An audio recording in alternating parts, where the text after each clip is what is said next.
On behalf of not only all of my fellow disabled people, but just on behalf of everyone, I thought I had to say this. I have gotten my flu and COVID vaccines. If you are as fortunate as I am to be able to have the opportunity to actually get vaccinated safely, please, please, please, I am begging you, do it. There are a lot of misconceptions around vaccines, so I'm going to start with one of the most common ones, which is that vaccines hurt. I'm not going to lie, sometimes they do. I got my COVID one and I felt kind of crappy for about a day, but now I'm fine. But I promise you that that one day of feeling sick is way better than actually getting a disease and potentially dying from it. I've had every single COVID vaccine, every single booster, all my flu shots. I got my HPV. I've had both of my HPV vaccines. I had them at 11 and 13. You just gotta understand, one day of feeling bad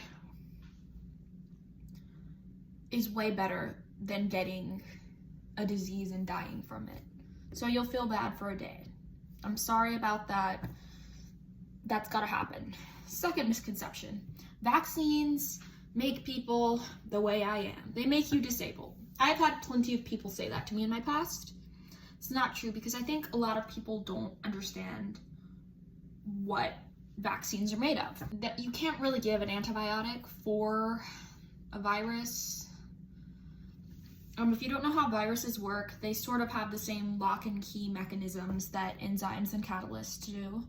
Viruses trick our cells into thinking that they have the key that will open the lock of the cell, and then once they're inside the cell, they hijack it.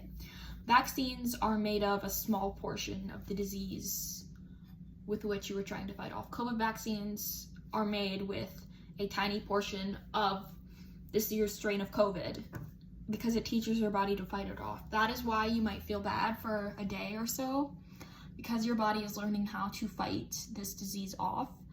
But it's, again, way better than getting the actual disease. There has been no proof that vaccines cause disabilities, contrary to what I hear on a daily basis. They don't cause autism. They don't hurt pregnant women. None of that is true. Vaccines just help you. And again, if you are as fortunate as I have been to be able to get vaccines and get them safely, get them. There are people in the world who are not as lucky as you or I are, and they cannot get the vaccines they need to be healthy. I have autoimmune disabilities for some of my disabilities, and not getting vaccinated and having the people around me actually not get vaccinated is worse for me, because I have a weakened immune system. And you don't get vaccinated and you are around me, or if I don't get vaccinated, I'm going to catch whatever you have. That's just the reality of the situation and how immune suppressed I am. So if you know someone who is immunocompromised, someone like me, it's actually better for you to get vaccinated for your health and for theirs, because if I were to catch one of these things, I would get way sicker than the average person. And if you're fortunate enough to do so, get your vaccine.